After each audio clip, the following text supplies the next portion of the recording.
65. Amantia. Frankness and kindness like Amelia's were likely to touch even such a hardened little reprobate as Becky. She returned Emmy's caresses and kind speeches with something very like gratitude, and an emotion which, if it was not lasting, for a moment was almost genuine. That was a lucky stroke of hers about the child torn from her arms shrieking. It was by that harrowing misfortune that Becky had won her friend back, and it was one of the very first points, we may be certain, upon which our poor simple little Emmy began to talk to her newfound acquaintance. "And so they took your darling child from you," our simpleton cried out. "Oh, Rebecca, my poor dear suffering friend, I know what it is to lose a boy, and to feel for those who have lost one. But please heaven yours will be restored to you, as a merciful providence has brought me back mine." "The child, my child?" "Oh, yes, my agonies were frightful," Becky owned, not perhaps without a twinge of conscience. It jarred upon her to be obliged to commence instantly to tell lies in reply to so much confidence and simplicity. But that is the misfortune of beginning with this kind of forgery. When one fib becomes due as it were, you must forge another to take up the old acceptance, and so the stock of your lies in circulation inevitably multiplies, and the danger of detection increases every day. "My agonies," Becky continued, "were terrible. I hope she won't sit down on the bottle. When they took him away from me, I thought I should die, but I fortunately had a brain fever, during which my doctor gave me up, and I recovered, and here I am, poor and friendless." "How old is he?" Emmy asked. 11, said Becky. 11, cried the other. "Why, he was born the same year with Georgie, who is—" I know, Becky cried out, who had in fact quite forgotten all about little Rawdon's age. "Grief has made me forget so many things, dearest Amelia. I am very much changed, half wild sometimes. He was 11 when they took him away from me. Bless his sweet face, I have never seen it again." "Was he fair or dark?" went on that absurd little Emmy. "Show me his hair." Becky almost laughed at her simplicity. "Not today, love, some other time, when my trunks arrive from Leipzig, whence I came to this place, and a little drawing of him, which I made in happy days." Poor Becky, said Emmy. How thankful I ought to be, though I doubt whether that practice of piety inculcated upon us by our womankind in early youth, namely, to be thankful because we are better off than somebody else, be a very rational religious exercise." And then she began to think, as usual, how her son was the handsomest, the best, and the cleverest boy in the whole world. "You will see my Georgie," was the best thing Emmy could think of to console Becky. If anything could make her comfortable, that would. And so the two women continued talking for an hour or more, during which Becky had the opportunity of giving her new friend a full and complete version of her private history. She showed how her marriage with Rawdon Crawley had always been viewed by the family with feelings of the utmost hostility, how her sister-in-law, an artful woman, had poisoned her husband's mind against her, how he had formed odious connections, which had estranged his affections from her, how she had borne everything, poverty, neglect, coldness from the being whom she most loved, and all for the sake of her child, how, finally, and by the most flagrant outrage, she had been driven into demanding a separation from her husband, when the wretch did not scruple to ask that she should sacrifice her own fair fame so that he might procure advancement through the means of a very great and powerful but unprincipled man, the Marquis of Steyne, indeed. The atrocious monster! This part of her eventful history Becky gave with the utmost feminine delicacy and the most indignant virtue. Forced to fly her husband's roof by this insult, the coward had pursued his revenge by taking her child from her. And thus Becky said she was a wanderer, poor, unprotected, friendless, and wretched. Emmy received this story, which was told at some length, as those persons who are acquainted with her character may imagine that she would. She quivered with indignation at the account of the conduct of the miserable Rawdon and the unprincipled Steyne.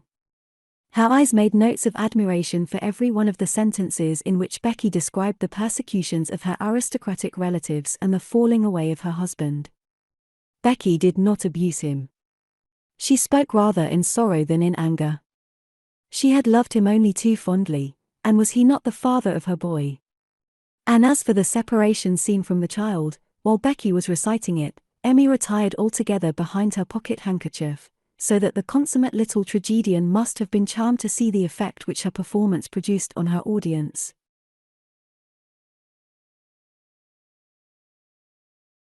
Whilst the ladies were carrying on their conversation, Amelia's constant escort, the Major, who, of course, did not wish to interrupt their conference, and found himself rather tired of creaking about the narrow stair passage of which the roof brushed the nap from his hat, descended to the ground floor of the house and into the great room common to all the frequenters of the Elephant, out of which the stair led. This apartment is always in a fume of smoke and liberally sprinkled with beer. On a dirty table stand scores of corresponding brass candlesticks with tallow candles for the lodgers, whose keys hang up in rows over the candles.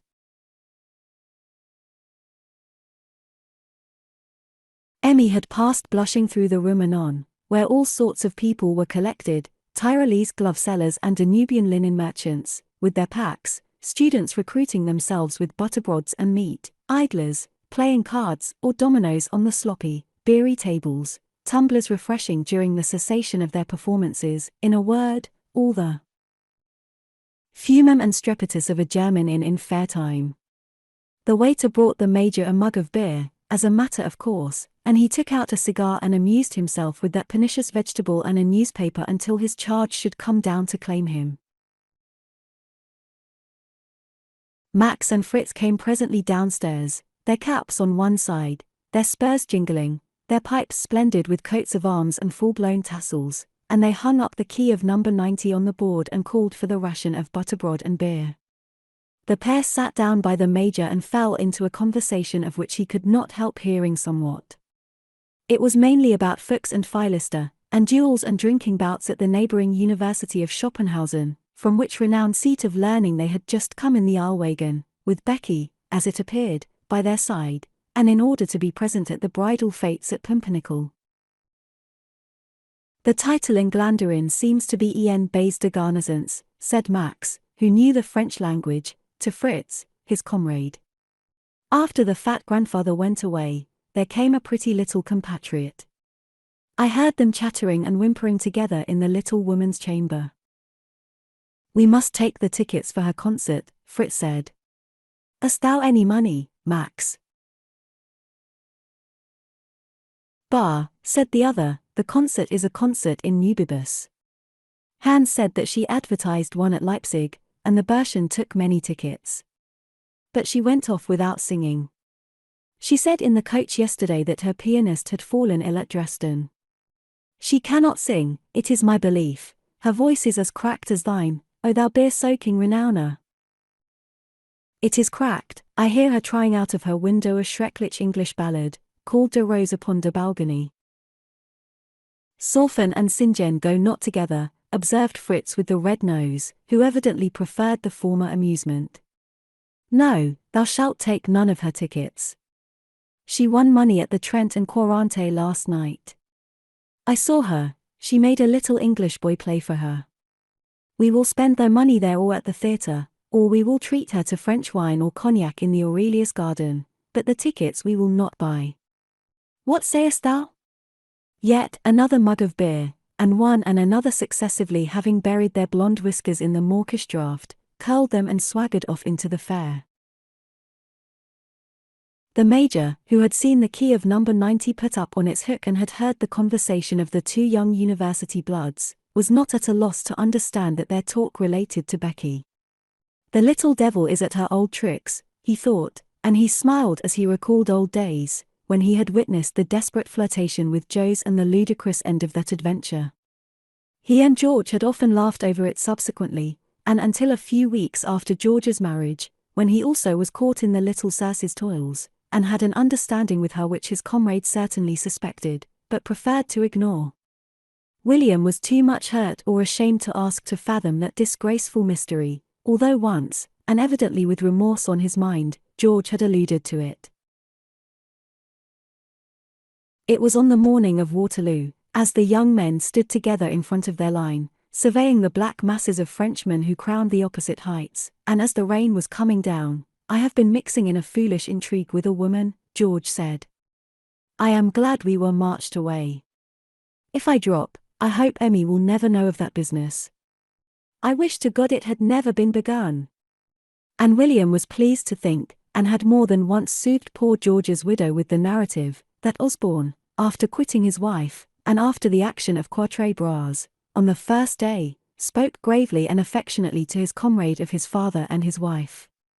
On these facts, too, William had insisted very strongly in his conversations with the elder Osborne, and had thus been the means of reconciling the old gentleman to his son's memory, just at the close of the elder man's life.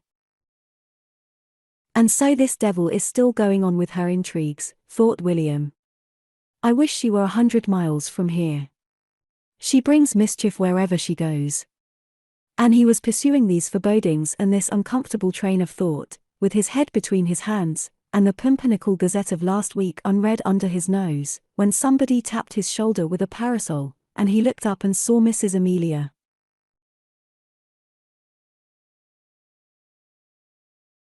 This woman had a way of tyrannizing over Major Dobbin, for the weakest of all people will domineer over somebody, and she ordered him about, and patted him, and made him fetch and carry just as if he was a great Newfoundland dog. He liked, so to speak, to jump into the water if she said "Hi, Dobbin," and to trot behind her with her reticule in his mouth. This history has been written to very little purpose if the reader has not perceived that the Major was a spoony. "Why did you not wait for me, sir, to escort me downstairs?" she said, giving a little toss of her head and a most sarcastic curtsy. "I couldn't stand up in the passage," he answered with a comical deprecatory look, and, delighted to give her his arm and to take her out of the horrid smoky place, he would have walked off without even so much as remembering the waiter, had not the young fellow run after him and stopped him on the threshold of the Elephant to make him pay for the beer which he had not consumed. Emmy laughed. She called him a naughty man, who wanted to run away in debt, and, in fact, made some jokes suitable to the occasion and the small bee. She was in high spirits and good humor, and tripped across the marketplace very briskly. She wanted to see Joe's that instant. The Major laughed at the impetuous affection Mrs. Amelia exhibited, for, in truth, it was not very often that she wanted her brother that instant. They found the civilian in his saloon on the first floor. He had been pacing the room, and biting his nails, and looking over the marketplace towards the Elephant 100 times at least during the past hour, whilst Emmy was closeted with her friend in the garret and the Major was beating the tattoo on the sloppy tables of the public room below, and he was, on his side too, very anxious to see Mrs. Osborne. "Well," said he. "The poor dear creature, how she has suffered," Emmy said. "God bless my soul, yes," Joe said, wagging his head, so that his cheeks quivered like jellies. "She may have Payne's room, who can go upstairs," Emmy continued. Payne was a staid English maid and personal attendant upon Mrs. Osborne, to whom the courier, as in duty bound, paid court, and whom Georgie used to lark dreadfully with accounts of German robbers and ghosts. She passed her time chiefly in grumbling, in ordering about her mistress, and in stating her intention to return the next morning to her native village of Clapham. "She may have Payne's room," Emmy said. "Why, you don't mean to say you are going to have that woman into the house?" bounced out the Major, jumping up. "Of course we are," said Amelia in the most innocent way in the world. "Don't be angry and break the furniture, Major Dobbin. Of course we are going to have her here." "Of course, my dear," Joe said. "The poor creature, after all her sufferings," Emmy continued, "her horrid banker broken and run away, her husband, wicked wretch, having deserted her and taken her child away from her." Here she doubled her two little fists and held them in a most menacing attitude before her, so that the Major was charmed to see such a dauntless virago. "The poor dear thing. Quite alone and absolutely forced to give lessons in singing to get her bread and not have her here. "Take lessons, my dear Mrs. George," cried the Major, "but don't have her in the house. I implore you don't." "Pooh," said Joes. "You who are always good and kind, always used to be. At any rate, I'm astonished at you, Major William," Amelia cried. "Why, what is the moment to help her but when she is so miserable? Now is the time to be of service to her. The oldest friend I ever had, and not." "She was not always your friend, Amelia," the Major said, for he was quite angry. This allusion was too much for Emmy, who, looking the Major almost fiercely in the face, said, "For shame, Major Dobbin," and after having fired this shot, she walked out of the room with a most majestic air and shut her own door briskly on herself and her outraged dignity. "To allude to that," she said, when the door was closed.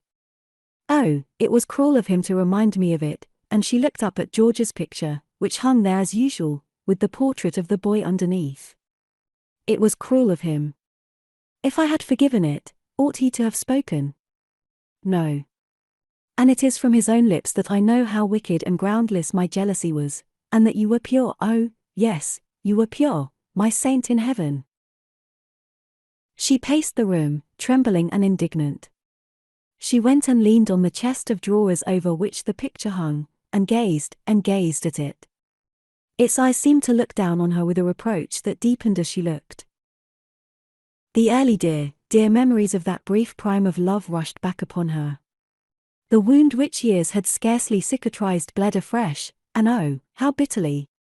She could not bear the reproaches of the husband there before her. It couldn't be. Never, never. Poor Dobbin, poor old William.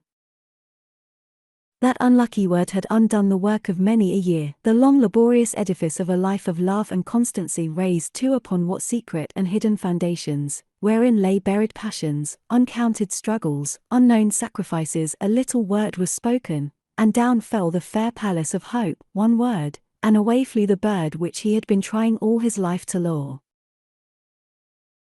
William, though he saw by Amelia's looks that a great crisis had come, nevertheless continued to implore Sedley, in the most energetic terms, to beware of Rebecca, and he eagerly, almost frantically, adjured Joes not to receive her. He besought Mr. Sedley to inquire at least regarding her, told him how he had heard that she was in the company of gamblers and people of ill repute, pointed out what evil she had done in former days, how she and Crawley had misled poor George into ruin, how she was now parted from her husband, by her own confession, and, perhaps, for good reason. What a dangerous companion she would be for his sister, who knew nothing of the affairs of the world. William implored Joes, with all the eloquence which he could bring to bear, and a great deal more energy than this quiet gentleman was ordinarily in the habit of showing, to keep Rebecca out of his household. Had he been less violent, or more dexterous, he might have succeeded in his supplications to Joes, but the civilian was not a little jealous of the airs of superiority which the Major constantly exhibited towards him, as he fancied. Indeed, he had imparted his opinions to Mr. Kirsch, the courier, whose bills Major Dobbin checked on this journey, and who sided with his master, and he began a blustering speech about his competency to defend his own honor, his desire not to have his affairs meddled with, his intention, in fine, to rebel against the Major, when the colloquy, rather a long and stormy one, was put an end to in the simplest way possible, namely, by the arrival of Mrs. Becky, with a porter from the Elephant Hotel in charge of her very meagre baggage.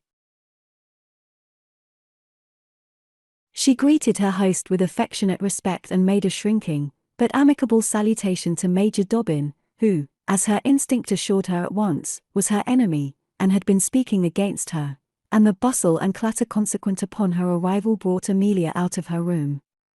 Emmy went up and embraced her guest with the greatest warmth, and took no notice of the Major, except to fling him an angry look, the most unjust and scornful glance that had perhaps ever appeared in that poor little woman's face since she was born.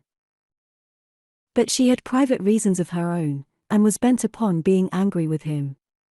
And Dobbin, indignant at the injustice, not at the defeat, went off, making her a bow quite as haughty as the killing curtsy with which the little woman chose to bid him farewell. He being gone, Emmy was particularly lively and affectionate to Rebecca, and bustled about the apartments and installed her guest in her room with an eagerness and activity seldom exhibited by our placid little friend. But when an act of injustice is to be done, especially by weak people, it is best that it should be done quickly, and Emmy thought she was displaying a great deal of firmness and proper feeling and veneration for the late Captain Osborne in her present behaviour. Georgie came in from the Fates for dinner time and found 4 covers laid as usual, but one of the places was occupied by a lady, instead of by Major Dobbin. "Hello. Where's Dob?" the young gentleman asked with his usual simplicity of language. "Major Dobbin is dining out, I suppose," his mother said, and, drawing the boy to her, kissed him a great deal, and put his hair off his forehead, and introduced him to Mrs. Crawley. "This is my boy, Rebecca," Mrs. Osborne said, as much as to say, "Can the world produce anything like that?" Becky looked at him with rapture and pressed his hand fondly. "Dear boy," she said, "he is just like my—" Emotion choked her further utterance, but Amelia understood, as well as if she had spoken, that Becky was thinking of her own blessed child. However, the company of her friend consoled Mrs. Crawley, and she ate a very good dinner. During the repast, she had occasion to speak several times, when Georgie eyed her and listened to her. At the desert Emmy was gone out to superintend further domestic arrangements, Jose was in his great chair dozing over Galignani, Georgie and the new arrival sat close to each other. He had continued to look at her knowingly more than once, and at last he laid down the nutcrackers. "I say," said Georgie. "What do you say?" Becky said, laughing. "You're the lady I saw in the mask at the Rouge et Noir." "Hush! You little sly creature," Becky said, taking up his hand and kissing it. "Your uncle was there too, and Mama mustn't know." "Oh, no, not by no means," answered the little fellow. "You see we are quite good friends already," Becky said to Emmy, who now re-entered, and it must be owned that Mrs. Osborne had introduced a most judicious and amiable companion into her house. William, in a state of great indignation, though still unaware of all the treason that was in store for him, walked about the town wildly until he fell upon the Secretary of Legation, Tapeworm, who invited him to dinner. As they were discussing that meal, he took occasion to ask the secretary whether he knew anything about a certain Mrs. Rawdon Crawley, who had, he believed, made some noise in London, and then Tapeworm, who of course knew all the London gossip, and was besides a relative of Lady Gaunt, poured out into the astonished Major's ears such a history about Becky and her husband as astonished the querist, and supplied all the points of this narrative, for it was at that very table years ago that the present writer had the pleasure of hearing the tale. Tufto, Stane, the Crawleys, and their history, everything connected with Becky and her previous life passed under the record of the bitter diplomatist. He knew everything and a great deal besides, about all the world. In a word, he made the most astounding revelations to the simple-hearted Major. When Dobbin said that Mrs. Osborne and Mr. Sedley had taken her into their house, Tapeworm burst into a peal of laughter which shocked the Major, and asked if they had not better send into the prison and take in 1 or 2 of the gentlemen in shaved heads and yellow jackets who swept the streets of Pumpernickel, chained in pairs, to board and lodge, and act as tutor to that little scapegrace Georgie. This information astonished and horrified the Major not a little. It had been agreed in the morning, before meeting with Rebecca, that Amelia should go to the court ball that night. There would be the place where he should tell her. The Major went home, and dressed himself in his uniform, and repaired to court, in hopes to see Mrs. Osborne. She never came. When he returned to his lodgings all the lights in the Sedley tenement were put out. He could not see her till the morning. I don't know what sort of a night's rest he had with this frightful secret in bed with him. At the earliest convenient hour in the morning he sent his servant across the way with a note, saying that he wished very particularly to speak with her. A message came back to say that Mrs. Osborne was exceedingly unwell and was keeping her room. She, too, had been awake all that night. She had been thinking of a thing which had agitated her mind 100 times before. 100 times on the point of yielding, she had shrunk back from a sacrifice which she felt was too much for her. She couldn't, in spite of his love and constancy and her own acknowledged regard, respect, and gratitude. What are benefits, what is constancy, or merit? One curl of a girl's ringlet, one hair of a whisker, will turn the scale against them all in a minute. They did not weigh with Emmy more than with other women. She had tried them, wanted to make them pass, could not, and the pitiless little woman had found a pretext, and determined to be free. When at length, in the afternoon, the Major gained admission to Amelia, instead of the cordial and affectionate greeting, to which he had been accustomed now for many a long day, he received the salutation of a curtsy, and of a little gloved hand, retracted the moment after it was accorded to him. Rebecca, too, was in the room, and advanced to meet him with a smile and an extended hand. Dobbin drew back rather confusedly. I beg your pardon, he said, but I am bound to tell you that it is not as your friend that I am come here now. Pooh! Damn, don't let us have this sort of thing. Joyce cried out, alarmed, and anxious to get rid of a scene. I wonder what Major Dobbin has to say against Rebecca. Amelia said in a low, clear voice with a slight quiver in it, and a very determined look about the eyes. I will not have this sort of thing in my house, Joyce again interposed. I say I will not have it, and Dobbin, I beg, sir, you'll stop it. And he looked round, trembling and turning very red, and gave a great puff, and made for his door. Dear friend, Rebecca said with angelic sweetness, do hear what Major Dobbin has to say against me. I will not hear it, I say, squeaked out Joyce at the top of his voice, and, gathering up his dressing gown, he was gone. We are only two women, Amelia said. You can speak now, sir. This manner towards me is one which scarcely becomes you, Amelia, the Major answered haughtily, nor I believe am I guilty of habitual harshness to women. It is not a pleasure to me to do the duty which I am come to do. Pray proceed with it quickly, if you please, Major Dobbin, said Amelia, who was more and more in a pet. The expression of Dobbin's face, as she spoke in this imperious manner, was not pleasant. I came to say, and as you say, Mrs. Crawley, I must say it in your presence, that I think you ought not to form a member of the family of my friends. A lady who is separated from her husband, who travels not under her own name, who frequents public gaming tables. It was to the ball I went, cried out Becky.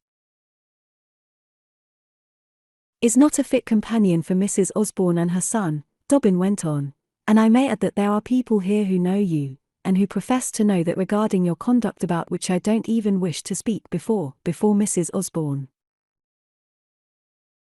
Yours is a very modest and convenient sort of calumny, Major Dobbin, Rebecca said.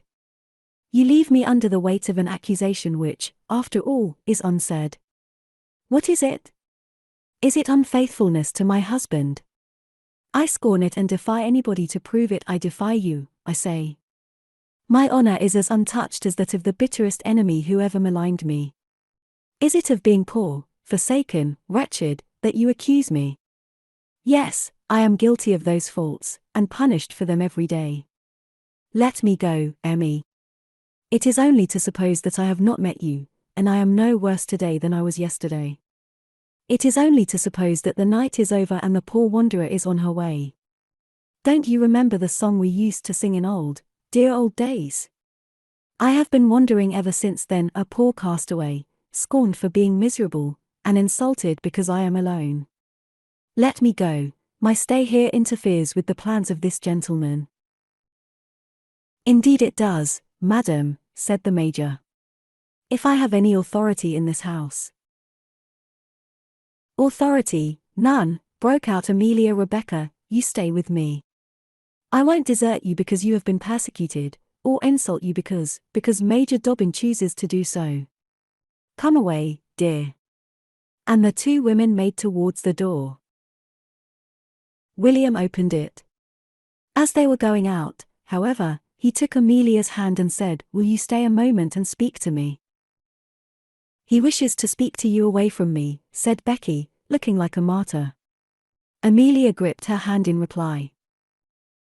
Upon my honor, it is not about you that I am going to speak, Dobbin said. Come back, Amelia, and she came. Dobbin bowed to Mrs. Crawley, as he shut the door upon her. Amelia looked at him, leaning against the glass, her face and her lips were quite white. I was confused when I spoke just now, the Major said after a pause, and I misused the word authority. You did, said Amelia with her teeth chattering. At least I have claims to be heard, Dobbin continued. It is generous to remind me of our obligations to you, the woman answered. The claims I mean are those left me by George's father, William said.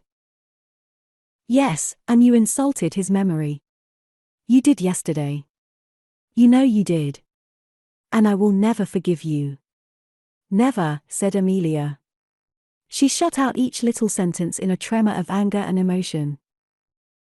You don't mean that, Amelia. William said sadly. You don't mean that these words, uttered in a hurried moment, are to weigh against a whole life's devotion. I think that George's memory has not been injured by the way in which I have dealt with it, and if we are come to bandying reproaches, I at least merit none from his widow and the mother of his son. Reflect, afterwards when you are at leisure, and your conscience will withdraw this accusation. It does even now. Amelia held down her head. It is not that speech of yesterday, he continued, which moves you. That is but the pretext, Amelia, or I have loved you and watched you for 15 years in vain. Have I not learned in that time to read all your feelings and look into your thoughts? I know what your heart is capable of. It can cling faithfully to a recollection and cherish a fancy, but it can't feel such an attachment as mine deserves to mate with, and such as I would have won from a woman more generous than you. No, you are not worthy of the love which I have devoted to you. I knew all along that the prize I had set my life on was not worth the winning, that I was a fool, with fond fancies, too, bartering away my all of truth and ardor against your little feeble remnant of love. I will bargain no more, I withdraw. I find no fault with you. You are very good-natured, and have done your best, but you couldn't reach up to the height of the attachment which I bore you, and which a loftier soul than yours might have been proud to share. Goodbye, Amelia. I have watched your struggle. Let it end. We are both weary of it. Amelia stood scared and silent as William thus suddenly broke the chain by which she held him and declared his independence and superiority. He had placed himself at her feet so long that the poor little woman had been accustomed to trample upon him. She didn't wish to marry him, but she wished to keep him. She wished to give him nothing, but that he should give her all. It is a bargain not infrequently levied in love. William's sally had quite broken and cast her down. Her assault was long since over and beaten back. Am I to understand then, that you are going away, William? She said. He gave a sad laugh. I went once before, he said, and came back after 12 years. We were young then, Amelia. Goodbye.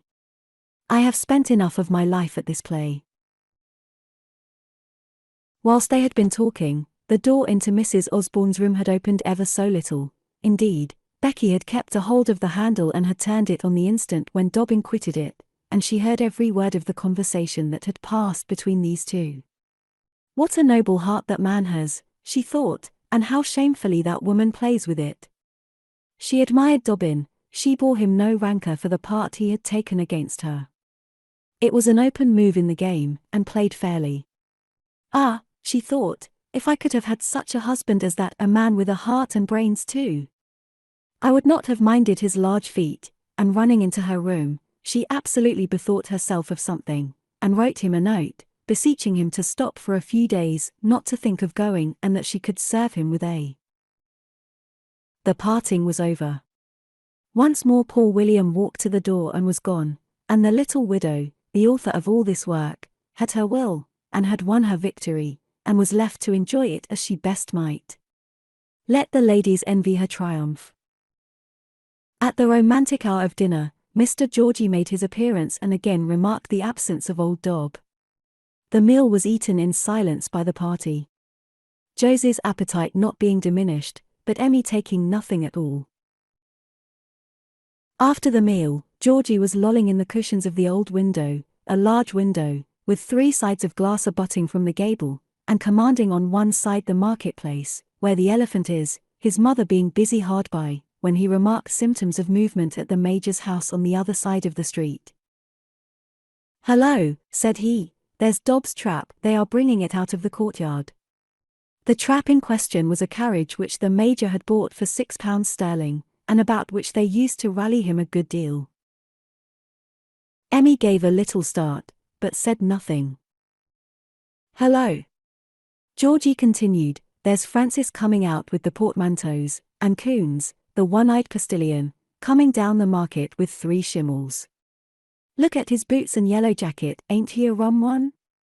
Why, they're putting the horses to Dob's carriage. Is he going anywhere?" "Yes," said Emmy, "he is going on a journey." "Going on a journey, and when is he coming back?" "He is not coming back," answered Emmy. "Not coming back," cried out Georgie, jumping up. "Stay here, sir," roared out Jos. "Stay, Georgie," said his mother with a very sad face. The boy stopped, kicked about the room, jumped up and down from the window seat with his knees, and showed every symptom of uneasiness and curiosity. The horses were put to. The baggage was strapped on. Francis came out with his master's sword, cane, an umbrella tied up together, and laid them in the well, and his desk an old tin cocktail case, which he placed under the seat. Francis brought out the stained old blue cloak lined with red camlet, which had wrapped the owner up any time these 15 years, and had Manchester erlebt, as a favourite song of those days said. It had been new for the campaign of Waterloo and had covered George and William after the night of Quatre Bras. Old Burke, the landlord of the lodgings, came out, then Francis, with more packages, final packages, then Major William Burke wanted to kiss him. The Major was adored by all people with whom he had to do. It was with difficulty he could escape from this demonstration of attachment. "By Jove, I will go," screamed out George. "Give him this," said Becky, quite interested, and put a paper into the boy's hand. He had rushed down the stairs and flung across the street in a minute. The yellow postilion was cracking his whip gently. William had got into the carriage, released from the embraces of his landlord. George bounded in afterwards, and flung his arms round the Major's neck, as they saw from the window, and began asking him multiplied questions. Then he felt in his waistcoat pocket and gave him a note. William seized at it rather eagerly. He opened it trembling, but instantly his countenance changed, and he tore the paper in 2 and dropped it out of the carriage. He kissed Georgie on the head, and the boy got out, doubling his fists into his eyes, and with the aid of Francis. He lingered with his hand on the panel. "Fort, Schwager!" The yellow postilion cracked his whip prodigiously, up sprang Francis to the box, away went the shimmels, and Dobbin with his head on his breast. He never looked up as they passed under Amelia's window, and Georgie, left alone in the street, burst out crying in the face of all the crowd. Emmy's maid heard him howling again during the night and brought him some preserved apricots to console him. She mingled her lamentations with his.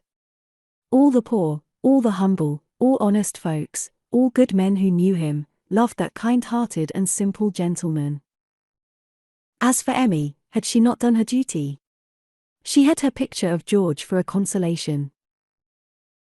67, which contains births, marriages, and deaths. Whatever Becky's private plan might be by which Dobbin's true love was to be crowned with success, the little woman thought that the secret might keep, and indeed, being by no means so much interested about anybody's welfare as about her own, she had a great number of things pertaining to herself to consider, and which concerned her a great deal more than Major Dobbin's happiness in this life. She found herself suddenly and unexpectedly in snug comfortable quarters, surrounded by friends, kindness, and good-natured simple people such as she had not met with for many a long day, and, wanderer as she was by force and inclination, there were moments when rest was pleasant to her.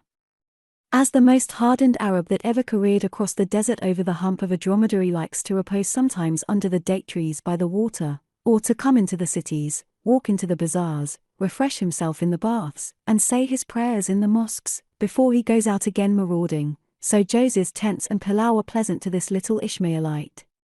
She picketed her steed, hung up her weapons, and warmed herself comfortably by his fire. The halt in that roving, restless life was inexpressibly soothing and pleasant to her. So, pleased herself, she tried with all her might to please everybody, and we know that she was eminent and successful as a practitioner in the art of giving pleasure. As for Jose, even in that little interview in the garret at the Elephant Inn, she had found means to win back a great deal of his goodwill. In the course of a week, the civilian was her sworn slave and frantic admirer. He didn't go to sleep after dinner, as his custom was in the much less lively society of Amelia. He drove out with Becky in his open carriage. He asked little parties and invented festivities to do her honor. Tapeworm, the chargé d'affaires, who had abused her so cruelly, came to dine with Jose, and then came every day to pay his respects to Becky. Poor Emmy, who was never very talkative, and more glum and silent than ever after Dobbin's departure, was quite forgotten when this superior genius made her appearance. The French minister was as much charmed with her as his English rival. The German ladies, never particularly squeamish as regards morals, especially in English people, were delighted with the cleverness and wit of Mrs. Osborne's charming friend, and though she did not ask to go to court, yet the most august and transparent personages there heard of her fascinations and were quite curious to know her. When it became known that she was noble, of an ancient English family, that her husband was a colonel of the guard, excellence, and governor of an island, only separated from his lady by one of those trifling differences which are of little account in a country where Werther is still read in the Wohlverwandtschaften of Goethe is considered an edifying moral book, nobody thought of refusing to receive her in the very highest society of the little duchy, and the ladies were even more ready to call her due and to swear eternal friendship for her than they had been to bestow the same inestimable benefits upon Amelia. Love and liberty are interpreted by those simple Germans in a way which honest folks in Yorkshire and Somersetshire little understand, and a lady might, in some philosophic and civilized towns, be divorced ever so many times from her respective husbands and keep her character in society. Jose's house never was so pleasant since he had a house of his own as Rebecca caused it to be. She sang, she played, she laughed, she talked in 2 or 3 languages, she brought everybody to the house, and she made Jose believe that it was his own great social talents and wit which gathered the society of the place round about him. As for Emmy, who found herself not in the least mistress of her own house, except when the bills were to be paid, Becky soon discovered the way to soothe and please her. She talked to her perpetually about Major Dobbin sent about his business, and made no scruple of declaring her admiration for that excellent, high-minded gentleman, and of telling Emmy that she had behaved most cruelly regarding him. Emmy defended her conduct and showed that it was dictated only by the purest religious principles, that a woman once, etc., and to such an angel as him whom she had had the good fortune to marry, was married forever, but she had no objection to hear the Major praised as much as ever Becky chose to praise him, and indeed, brought the conversation round to the Dobbin subject a score of times every day. Means were easily found to win the favour of Georgie and the servants. Amelia's maid, it has been said, was heart and soul in favour of the generous Major.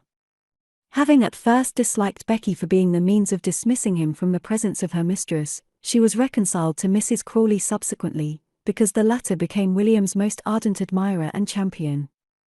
And in those nightly conclaves in which the 2 ladies indulged after their parties, and while Miss Payne was brushing their airs, as she called the yellow locks of the one and the soft brown tresses of the other, this girl always put in her word for that dear good gentleman Major Dobbin. Her advocacy did not make Amelia angry any more than Rebecca's admiration of him. She made George write to him constantly and persisted in sending Mamma's kind love in a postscript. And as she looked at her husband's portrait of knights, it no longer reproached her, perhaps she reproached it, now William was gone. Emmy was not very happy after her heroic sacrifice. She was very distrait, nervous, silent, and ill to please. The family had never known her so peevish. She grew pale and ill. She used to try to sing certain songs. Einsam bin ich nicht allein was one of them, that tender love song of Weber's which in old-fashioned days, young ladies, and when you were scarcely born, showed that those who lived before you knew too how to love and to sing certain songs, I say, to which the Major was partial, and as she warbled them in the twilight in the drawing-room, she would break off in the midst of the song, and walk into her neighboring apartment, and there, no doubt, take refuge in the miniature of her husband. Some books still subsisted, after Dobbin's departure, with his name written in them, a German dictionary, for instance, with William Dobbin, Titreg, in the flyleaf, a guidebook with his initials, and one or two other volumes which belonged to the Major. Emmy cleared these away and put them on the drawers, where she placed her workbox, her desk, her Bible, and prayer book, under the pictures of the two Georges. And the Major, on going away, having left his gloves behind him, it is a fact that Georgie, rummaging his mother's desk some time afterwards, found the gloves neatly folded up and put away in what they call the secret drawers of the desk. Not caring for society, and moping there a great deal, Emmy's chief pleasure in the summer evenings was to take long walks with Georgie, during which Rebecca was left to the society of Mr. Joseph, and then the mother and son used to talk about the Major in a way which even made the boy smile. She told him that she thought Major William was the best man in all the world, the gentlest and the kindest, the bravest and the humblest.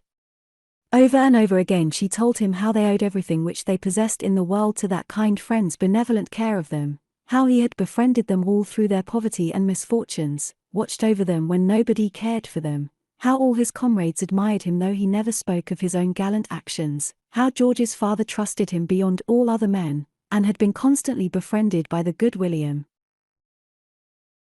Why, when your papa was a little boy, she said, he often told me that it was William who defended him against a tyrant at the school where they were, and their friendship never ceased from that day until the last, when your dear father fell. Did Dobbin kill the man who killed papa? Georgie said. I'm sure he did, or he would if he could have caught him, wouldn't he, mother? When I'm in the army, won't I hate the French?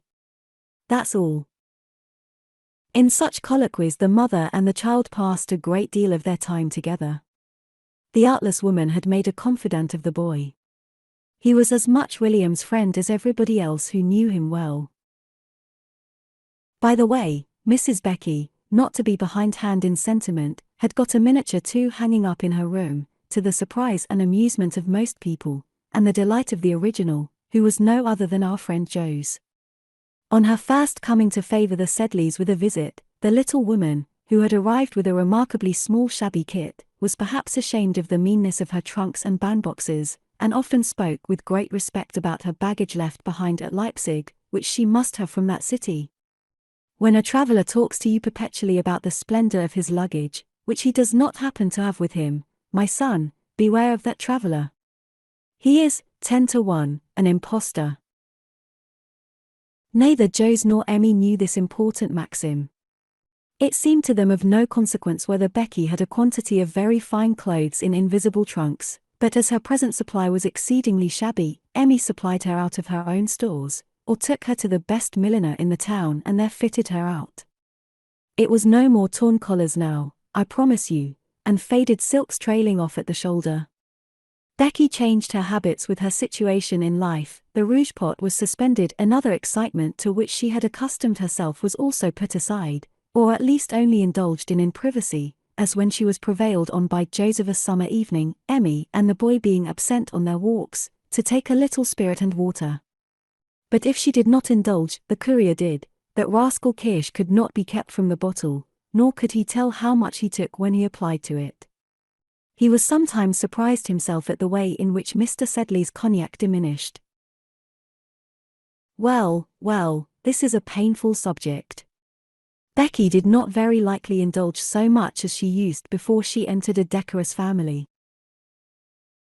At last the much bragged about boxes arrived from Leipzig, 3 of them not by any means large or splendid, nor did Becky appear to take out any sort of dresses or ornaments from the boxes when they did arrive. But out of one, which contained a mass of her papers, it was that very box which Rawdon Crawley had ransacked in his furious hunt for Becky's concealed money. She took a picture with great glee, which she pinned up in her room, and to which she introduced Joe's. It was the portrait of a gentleman in pencil, his face having the advantage of being painted up in pink. He was riding on an elephant away from some coconut trees and a pagoda. It was an Eastern scene. "God bless my soul, it is my portrait," Joe's cried out. It was he indeed, blooming in youth and beauty, in a nankeen jacket of the cut of 1804. It was the old picture that used to hang up in Russell Square. "I bought it," said Becky in a voice trembling with emotion. "I went to see if I could be of any use to my kind friends. I have never parted with that picture, I never will." "Won't you?" Joe's cried with a look of unutterable rapture and satisfaction. "Did you really now value it for my sake?" "You know I did, well enough," said Becky, "but why speak, why think, why look back? It is too late now." That evening's conversation was delicious, for Joe's Emmy only came in to go to bed very tired and unwell. Joe's and his fair guest had a charming tete-a-tete, and his sister could hear, as she lay awake in her adjoining chamber, Rebecca singing over to Joe's the old songs of 1815.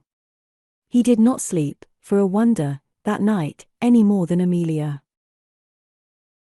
It was June, and, by consequence, high season in London. Joe's, who read the incomparable Galignani, the exile's best friend, through every day, used to favour the ladies with extracts from his paper during their breakfast. Every week in this paper there is a full account of military movements, in which Joe's, as a man who had seen service, was especially interested. On one occasion he read out "Arrival of the th Regiment. Gravesend, June 20th. The Ramchunder. East Indiamen came into the river this morning, having on board 14 officers, and 132 rank and file of this gallant corps. They have been absent from England 14 years, having been embarked the year after Waterloo, in which glorious conflict they took an active part, and having subsequently distinguished themselves in the Burmese War. The veteran colonel, Sir Michael O'Dowd, K.C.B., with his lady and sister, landed here yesterday, with Captains Poskey, Stubble, MacRaw, Maloney, Lieutenants Smith, Jones, Thompson, F. Thompson, Ensigns Hicks and Grady, the band on the pier playing the national anthem, and the crowd loudly cheering the gallant veterans as they went into Waite's Hotel, where a sumptuous banquet was provided for the defenders of Old England. During the repast, which we need not say was served up in Waite's best style, the cheering continued so enthusiastically that Lady O'Dowd and the Colonel came forward to the balcony and drank the healths of their fellow countrymen in a bumper of Waite's best claret. On a second occasion Joe's read a brief announcement. Major Dobbin had joined the th Regiment at Chatham, and subsequently he promulgated accounts of the presentations at the drawing-room of Colonel Sir Michael O'Dowd, K.C.B., Lady O'Dowd, by Mrs. Malloy Maloney of Ballymaloney, and Miss Glorvina O'Dowd, by Lady O'Dowd. Almost directly after this, Dobbin's name appeared among the lieutenant colonels, for old Marshal Tiptorf had died during the passage of the th from Madras, and the sovereign was pleased to advance Colonel Sir Michael O'Dowd to the rank of Major General on his return to England, with an intimation that he should be colonel of the distinguished regiment which he had so long commanded. Amelia had been made aware of some of these movements. The correspondence between George and his guardian had not ceased by any means. William had even written once or twice to her since his departure, but in a manner so unconstrainedly cold that the poor woman felt now in her turn that she had lost her power over him and that, as he had said, he was free. He had left her, and she was wretched. The memory of his almost countless services, and lofty and affectionate regard, now presented itself to her and rebuked her day and night. She brooded over those recollections according to her wont, saw the purity and beauty of the affection with which she had trifled, and reproached herself for having flung away such a treasure. It was gone indeed. William had spent it all out. He loved her no more, he thought, as he had loved her. He never could again. That sort of regard, which he had proffered to her for so many faithful years, can't be flung down and shattered and mended so as to show no scars. The little heedless tyrant had so destroyed it. No, William thought again and again, it was myself I deluded and persisted in cajoling. Had she been worthy of the love I gave her, she would have returned it long ago. It was a fond mistake. Isn't the whole course of life made up of such? And suppose I had won her, should I not have been disenchanted the day after my victory? Why pine, or be ashamed of my defeat? The more he thought of this long passage of his life, the more clearly he saw his deception. I'll go into harness again, he said, and do my duty in that state of life in which it has pleased heaven to place me. I will see that the buttons of the recruits are properly bright and that the sergeants make no mistakes in their accounts. I will dine at mess and listen to the Scotch surgeon telling his stories. When I am old and broken, I will go on half pay, and my old sisters shall scold me. I have gelebt in gelibet, as the girl in Wallenstein says. I am done. Pay the bills and get me a cigar, find out what there is at the play tonight, Francis, tomorrow we cross by the Batavia. He made the above speech, whereof Francis only heard the last two lines, pacing up and down the boomjes at Rotterdam. The Batavia was lying in the basin. He could see the place on the quarter-deck where he and Emmy had sat on the happy voyage out. What had that little Mrs. Crawley to say to him? Pshaw, tomorrow we will put to sea, and return to England, home, and duty. After June all the little court society of Pumpernickel used to separate, according to the German plan, and make for 100 watering places, where they drank at the wells, rode upon donkeys, gambled at the redoutes if they had money and a mind, rushed with hundreds of their kind to gourmandise at the tables d'hôte, and idled away the summer. The English diplomatists went off to Tierplitz and Kissingen, their French rivals shut up their chancellerie, and whisked away to their darling Boulevard de Gand. The transparent reigning family took to the waters, or retired to their hunting lodges. Everybody went away having any pretensions to politeness, and of course, with them, Dr. von Glauber, the court doctor, and his baroness. The seasons for the baths were the most productive periods of the doctor's practice. He united business with pleasure, and his chief place of resort was Ostend, which is much frequented by Germans, and where the doctor treated himself and his spouse to what he called a dip in the sea. His interesting patient, Jose, was a regular milch cow to the doctor, and he easily persuaded the civilian, both for his own health's sake and that of his charming sister, which was really very much shattered, to pass the summer at that hideous seaport town. Emmy did not care where she went much. Georgie jumped at the idea of a move. As for Becky, she came as a matter of course in the fourth place inside of the fine barouche Mr. Jose had bought, the two domestics being on the box in front. She might have some misgivings about the friends whom she should meet at Ostend, and who might be likely to tell ugly stories, but bah! She was strong enough to hold her own. She had cast such an anchor in Jose now as would require a strong storm to shake. That incident of the picture had finished him. Becky took down her elephant and put it into the little box which she had had from Amelia ever so many years ago.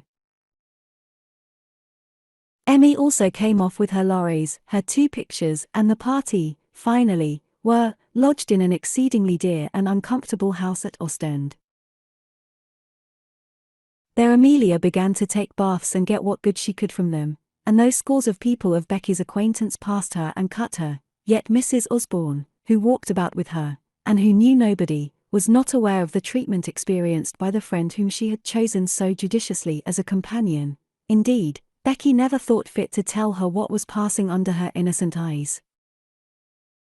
Some of Mrs. Rawdon Crawley's acquaintances, however, acknowledged her readily enough, perhaps more readily than she would have desired. Among those were Major Loder, unattached, and Captain Rook, late of the Rifles, who might be seen any day on the dyke, smoking and staring at the women, and who speedily got an introduction to the hospitable board and select circle of Mr. Joseph Sedley. In fact, they would take no denial. They burst into the house whether Becky was at home or not, walked into Mrs. Osborne's drawing room, which they perfumed with their coats and mustachios, called Joe's old buck, and invaded his dinner table, and laughed and drank for long hours there. "What can they mean?" asked Georgie, who did not like these gentlemen. "I heard the Major say to Mrs. Crawley yesterday, 'No, no, Becky, you shan't keep the old buck to yourself. We must have the bones in, or, damme, I'll split.'" "What could the Major mean, Mamma?" "Major? Don't call him Major," Emmy said. "I'm sure I can't tell what he meant." His presence and that of his friend inspired the little lady with intolerable terror and aversion. They paid her tipsy compliments, they leered at her over the dinner table. And the captain made her advances that filled her with sickening dismay, nor would she ever see him unless she had George by her side. Rebecca, to do her justice, never would let either of these men remain alone with Amelia. The Major was disengaged too, and swore he would be the winner of her. A couple of ruffians were fighting for this innocent creature, gambling for her at her own table, and though she was not aware of the rascals' designs upon her, yet she felt a horror and uneasiness in their presence and longed to fly. She besought, she entreated Joes to go. Not he. He was slow of movement, tied to his doctor, and perhaps to some other leading strings. At least Becky was not anxious to go to England. At last she took a great resolution, made the great plunge. She wrote off a letter to a friend whom she had on the other side of the water, a letter about which she did not speak a word to anybody, which she carried herself to the post under her shawl, nor was any remark made about it, only that she looked very much flushed and agitated when Georgie met her, and she kissed him, and hung over him a great deal that night. She did not come out of her room after her return from her walk. Becky thought it was Major Loder and the captain who frightened her. She mustn't stop here, Becky reasoned with herself. She must go away, the silly little fool. She is still whimpering after that gaby of a husband, dead, and served right. These 15 years. She shan't marry either of these men. It's too bad of Loder. No, she shall marry the bamboo cane, I'll settle it this very night. So Becky took a cup of tea to Amelia in her private apartment and found that lady in the company of her miniatures, and in a most melancholy and nervous condition. She laid down the cup of tea. "Thank you," said Amelia. "Listen to me, Amelia," said Becky, marching up and down the room before the other and surveying her with a sort of contemptuous kindness. "I want to talk to you. You must go away from here and from the impertinences of these men. I won't have you harassed by them, and they will insult you if you stay. I tell you they are rascals, men fit to send to the hulks. Never mind how I know them. I know everybody. Joes can't protect you, he is too weak and wants a protector himself. You are no more fit to live in the world than a baby in arms. You must marry, or you and your precious boy will go to ruin. You must have a husband, you fool, and one of the best gentlemen I ever saw has offered you 100 times, and you have rejected him, you silly, heartless, ungrateful little creature." I tried my best, indeed I did, Rebecca," said Amelia deprecatingly, "but I couldn't forget," and she finished the sentence by looking up at the portrait. "Couldn't forget him," cried out Becky, "that selfish humbug, that low-bred cockney dandy, that padded booby, who had neither wit, nor manners, nor heart, and was no more to be compared to your friend with the bamboo cane than you are to Queen Elizabeth. Why, the man was weary of you, and would have jilted you, but that Dobbin forced him to keep his word. He owned it to me. He never cared for you. He used to sneer about you to me, time after time, and made love to me the week after he married you. It's false. It's false." "Rebecca," cried out Amelia, starting up. "Look there, you fool," Becky said, still with provoking good humor, and taking a little paper out of her belt, she opened it and flung it into Emmy's lap. "You know his handwriting. He wrote that to me, wanted me to run away with him, gave it me under your nose, the day before he was shot, and served him right," Becky repeated. Emmy did not hear her. She was looking at the letter. It was that which George had put into the bouquet and given to Becky on the night of the Duchess of Richmond's ball. It was as she said, the foolish young man had asked her to fly. Emmy's head sank down, and for almost the last time in which she shall be called upon to weep in this history, she commenced that work. Her head fell to her bosom, and her hands went up to her eyes, and there for a while, she gave way to her emotions, as Becky stood on and regarded her. Who shall analyze those tears and say whether they were sweet or bitter? Was she most grieved because the idol of her life was tumbled down and shivered at her feet, or indignant that her love had been so despised, or glad because the barrier was removed which modesty had placed between her and a new, a real affection? There is nothing to forbid me now, she thought. I may love him with all my heart now. Oh, I will, if he will but let me and forgive me. I believe it was this feeling rushed over all the others which agitated that gentle little bosom. Indeed, she did not cry so much as Becky expected. The other soothed and kissed her, a rare mark of sympathy with Mrs. Becky. She treated Emmy like a child and patted her head. And now let us get pen and ink and write to him to come this minute, she said. I wrote to him this morning, Emmy said, blushing exceedingly. Becky screamed with laughter. Un biglietto, she sang out with Rosina, eccolo qua. The whole house echoed with her shrill singing. 2 mornings after this little scene, although the day was rainy and gusty, and Amelia had had an exceedingly wakeful night, listening to the wind roaring, and pitying all travellers by land and by water, yet she got up early and insisted upon taking a walk on the dyke with Georgie, and there she paced as the rain beat into her face, and she looked out westward across the dark sea line and over the swollen billows which came tumbling and frothing to the shore. Neither spoke much, except now and then, when the boy said a few words to his timid companion, indicative of sympathy and protection. I hope he won't cross in such weather, Emmy said. I bet 10 to 1 he does, the boy answered. Look, mother, there's the smoke of the steamer. It was that signal, sure enough. But though the steamer was underway, he might not be on board, he might not have got the letter, he might not choose to come. 100 fears poured one over the other into the little heart, as fast as the waves onto the dike. The boat followed the smoke into sight. Georgie had a dandy telescope and got the vessel under view in the most skillful manner.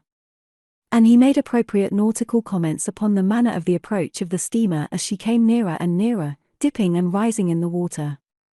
The signal of an English steamer in sight went fluttering up to the mast on the pier. I dare say Mrs. Amelia's heart was in a similar flutter. Emmy tried to look through the telescope over George's shoulder, but she could make nothing of it. She only saw a black eclipse bobbing up and down before her eyes. George took the glass again and raked the vessel. How she does pitch, he said. There goes a wave slap over her bows. There's only 2 people on deck besides the steersman. There's a man lying down, and a chap in a cloak with a hooray. It's Dob, by Jingo. He clapped to the telescope and flung his arms round his mother. As for that lady, let us say what she did in the words of a favourite poet. She was sure it was William. It could be no other. What she had said about hoping that he would not come was all hypocrisy. Of course he would come, what could he do else but come? She knew he would come. The ship came swiftly nearer and nearer. As they went in to meet her at the landing place at the quay, Emmy's knees trembled so that she scarcely could run. She would have liked to kneel down and say her prayers of thanks there. Oh, she thought, she would be all her life saying them. It was such a bad day that as the vessel came alongside of the quay there were no idlers abroad, scarcely even a commissioner on the lookout for the few passengers in the steamer. That young scapegrace George had fled too, and as the gentleman in the old cloak lined with red stuff stepped onto the shore, there was scarcely anyone present to see what took place, which was briefly this. A lady in a dripping white bonnet and shawl, with her two little hands out before her, went up to him, and in the next minute she had altogether disappeared under the folds of the old cloak, and was kissing one of his hands with all her might, whilst the other, I suppose, was engaged in holding her to his heart, which her head just about reached, and in preventing her from tumbling down. She was murmuring something about, "Forgive, dear William, dear, dear, dearest friend, kiss, kiss, kiss," and so forth, and in fact went on under the cloak in an absurd manner. When Emmy emerged from it, she still kept tight hold of one of William's hands, and looked up in his face. It was full of sadness and tender love and pity. She understood its reproach and hung down her head. "It was time you sent for me, dear Amelia," he said. "You will never go again, William?" "No, never," he answered, and pressed the dear little soul once more to his heart. As they issued out of the Custom House precincts, Georgie broke out on them, with his telescope up to his eye, and a loud laugh of welcome. He danced round the couple and performed many facetious antics as he led them up to the house. Joe's wasn't up yet, Becky not visible, though she looked at them through the blinds. Georgie ran off to see about breakfast. Emmy, whose shawl and bonnet were off in the passage in the hands of Mrs. Payne, now went to undo the clasp of William's cloak, and "We will, if you please, go with George, and look after breakfast for the Colonel. The vessel is in port. He has got the prize he has been trying for all his life. The bird has come in at last. There it is with its head on his shoulder, billing and cooing close up to his heart, with soft outstretched fluttering wings. This is what he has asked for every day and hour for 18 years. This is what he pined after. Here it is, the summit, the end, the last page of the 3rd volume. Goodbye, Colonel, God bless you, honest William. Farewell, dear Amelia, grow green again, tender little parasite, round the rugged old oak to which you cling. Perhaps it was compunction towards the kind and simple creature, who had been the first in life to defend her, perhaps it was a dislike to all such sentimental scenes, but Rebecca, satisfied with her part in the transaction, never presented herself before Colonel Dobbin and the lady whom he married. Particular business, she said, took her to Bruges, whither she went, and only Georgie and his uncle were present at the marriage ceremony. When it was over, and Georgie had rejoined his parents, Mrs. Becky returned, just for a few days, to comfort the solitary bachelor, Joseph Sedley. He preferred a continental life, he said, and declined to join in housekeeping with his sister and her husband. Emmy was very glad in her heart to think that she had written to her husband before she read or knew of that letter of George's. "I knew it all along," William said, "but could I use that weapon against the poor fellow's memory?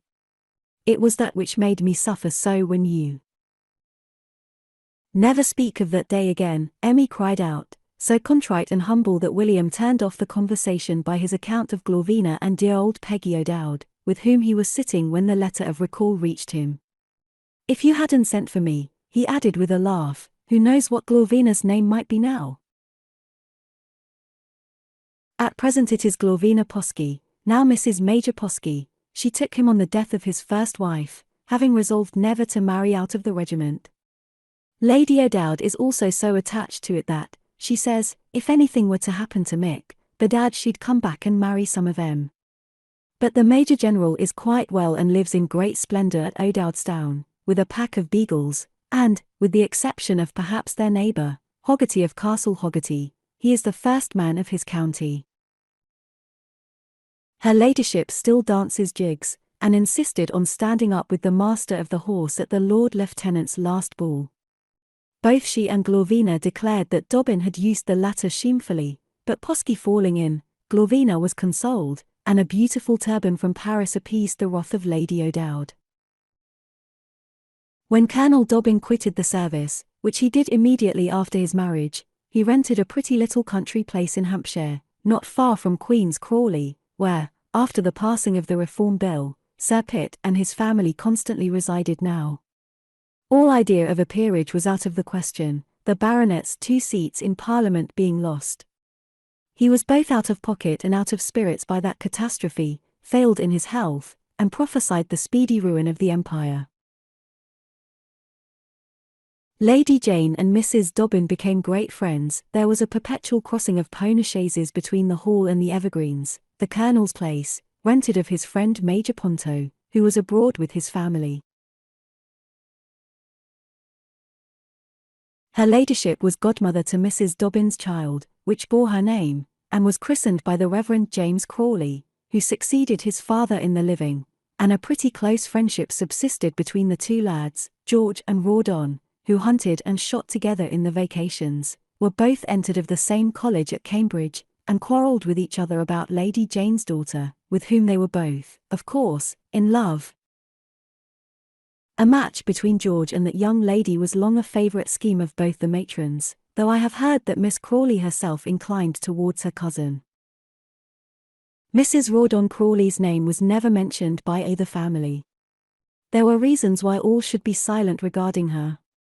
For wherever Mr. Joseph Sedley went, she travelled likewise, and that infatuated man seemed to be entirely her slave. The Colonel's lawyers informed him that his brother-in-law had effected a heavy insurance upon his life, whence it was probable that he had been raising money to discharge debts. He procured prolonged leave of absence from the East India House, and indeed, his infirmities were daily increasing.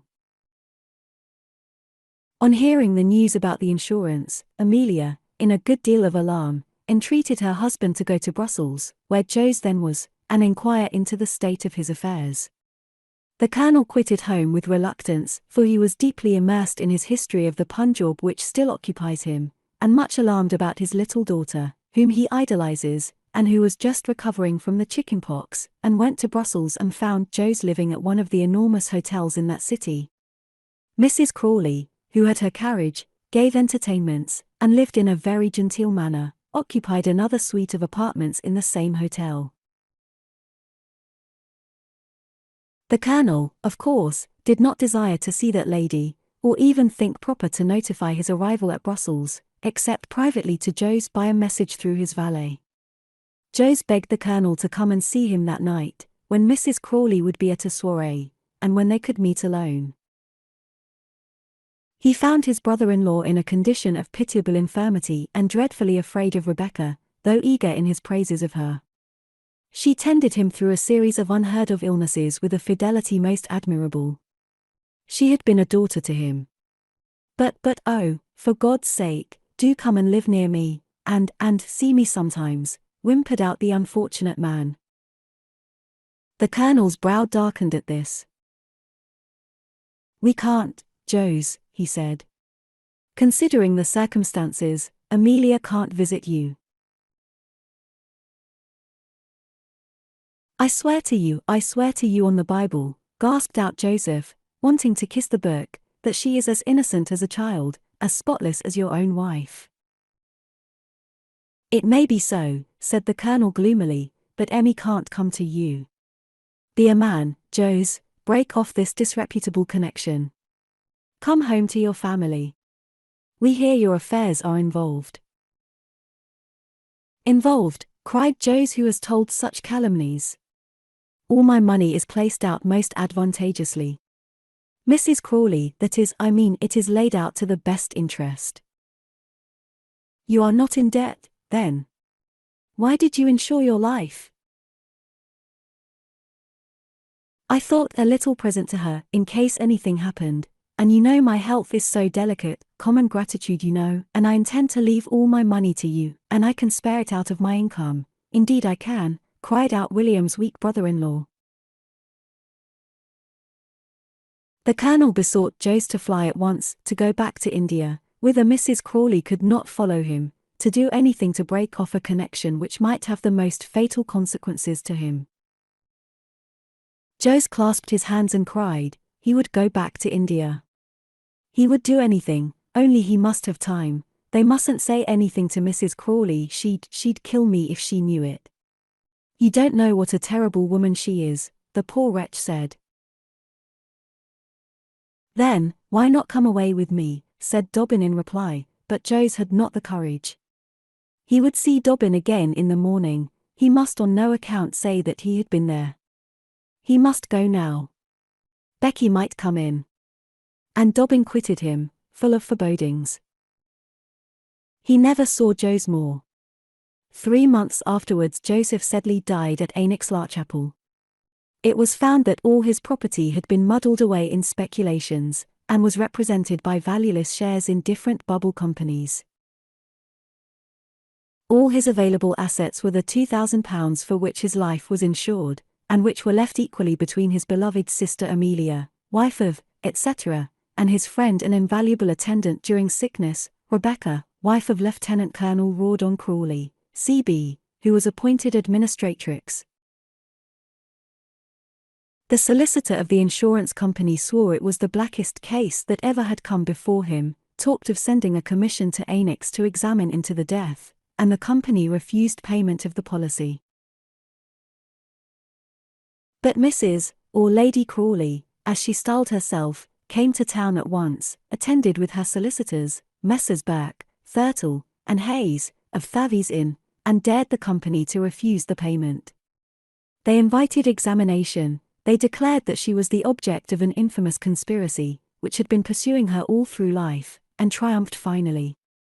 The money was paid, and her character established, but Colonel Dobbin sent back his share of the legacy to the insurance office and rigidly declined to hold any communication with Rebecca.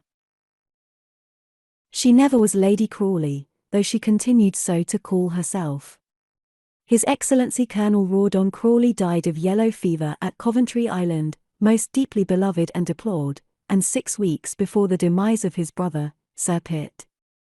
The estate consequently devolved upon the present Sir Rawdon Crawley, Bart. He, too, has declined to see his mother, to whom he makes a liberal allowance, and who, besides, appears to be very wealthy. The baronet lives entirely at Queen's Crawley, with Lady Jane and her daughter, whilst Rebecca, Lady Crawley, chiefly hangs about Bath and Cheltenham, where a very strong party of excellent people consider her to be a most injured woman. She has her enemies. Who has not? Her life is her answer to them. She busies herself in works of piety. She goes to church, and never without a footman. Her name is in all the charity lists. The destitute orange girl, the neglected washerwoman, the distressed muffin man find in her a fast and generous friend. She is always having stalls at fancy fairs for the benefit of these hapless beings. Emmy, her children, and the Colonel, coming to London some time back, found themselves suddenly before her at one of these fairs. She cast down her eyes demurely and smiled as they started away from her, Emmy scurrying off on the arm of George, now grown a dashing young gentleman, and the Colonel seizing up his little Janie, of whom he is fonder than of anything in the world, fonder even than of his history of the Punjab. Fonder than he is of me, Emmy thinks with a sigh. But he never said a word to Amelia that was not kind and gentle, or thought of a want of hers that he did not try to gratify. Ah! Vanitas vanitatum. Which of us is happy in this world? Which of us has his desire? Or, having it, is satisfied? Come, children, let us shut up the box and the puppets, for our play is played out. The end.